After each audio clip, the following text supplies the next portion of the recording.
Bienvenue à tous dans cette formation intitulée Python pour l'analyse des données. Dans cette vidéo, nous allons voir comment fusionner des données avec Panda. Mais avant de commencer, qu'est-ce que la fusion de données? La fusion de données consiste à combiner plusieurs jeux de données en un seul, en utilisant une clé commune pour chaque jeu de données. Cela peut être très utile lorsque vous avez des données qui proviennent de sources différentes, mais qui ont des informations qui se complètent. Pour illustrer cela, j'ai créé deux fichiers CSV de données fictives. Le premier fichier s'appelle client.csv et contient des informations sur les clients de notre entreprise, comme leur nom, leur adresse et leur numéro de téléphone. Le second fichier s'appelle commande.csv et contient des informations sur les commandes passées par nos clients, comme leur numéro de commande, la date de la commande et le montant de la commande. Maintenant, passons à du code. Nous allons commencer par importer Panda et lire nos données.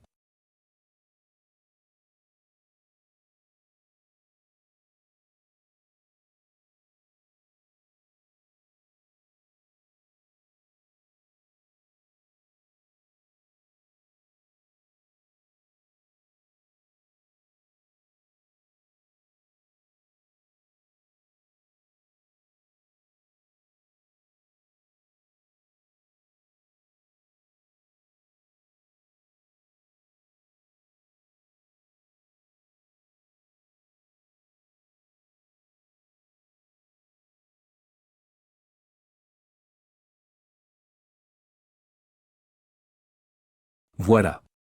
Très bien. Comme vous pouvez le voir, les fichiers client.csv et commande.csv ont une clé commune, l'idée du client.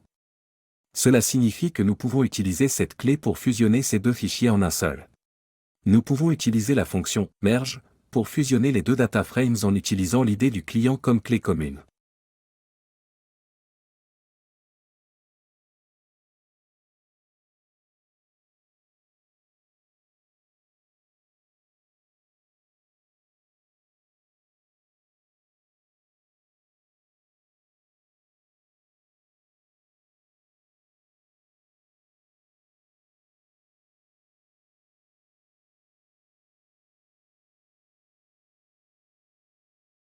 Voilà. Très bien. Vous pouvez voir que les informations des deux fichiers ont été fusionnées en un seul data frame, avec une ligne pour chaque commande passée par un client. Maintenant que nous avons vu comment effectuer une fusion de base avec Panda, voyons comment utiliser les différents types de jointures. Tout d'abord, la jointure interne. La jointure interne ne conserve que les lignes qui ont une clé commune dans les deux data frames. C'est le type de jointure par défaut dans Panda. Voici comment effectuer une jointure interne, innerjoint.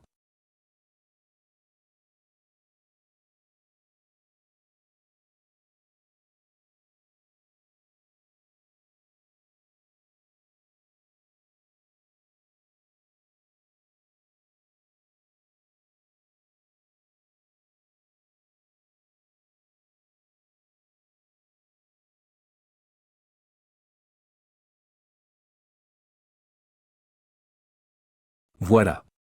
Très bien. Comme vous pouvez le voir, on eut le même résultat que le premier exemple car c'est le type de jointure par défaut dans Panda. Ensuite, nous avons la jointure gauche, left joint. Elle conserve toutes les lignes dans le data frame de gauche et les correspondances dans le data frame de droite. Si une clé n'est pas présente dans le data frame de droite, les colonnes correspondantes seront remplies de valeurs non. Voici comment effectuer une jointure gauche.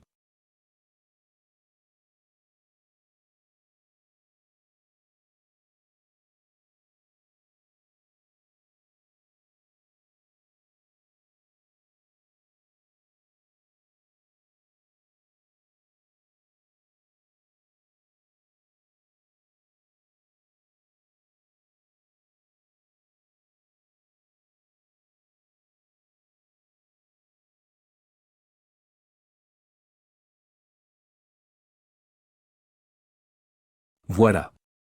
Très bien.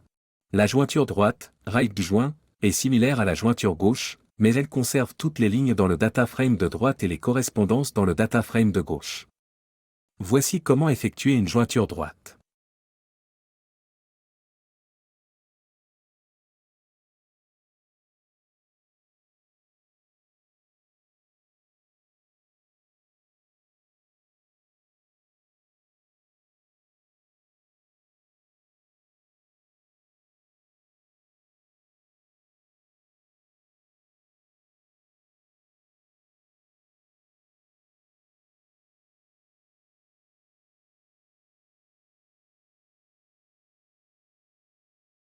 Voilà.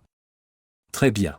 Enfin, nous avons la jointure externe, ou T-joint, qui conserve toutes les lignes dans les deux data frames, remplissant les colonnes manquantes avec des valeurs NaN. Voici comment effectuer une jointure externe.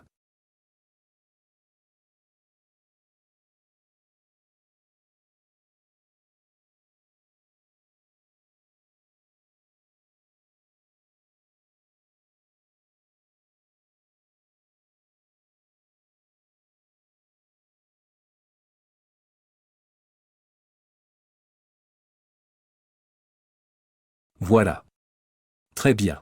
Il est important de noter que dans cet exemple, nous avons utilisé l'idée du client comme clé commune, mais vous pouvez utiliser tout autre champ comme clé commune. Il est également possible d'utiliser plusieurs clés communes pour la fusion de données. J'espère que ce tutoriel vous a été utile, et à la prochaine.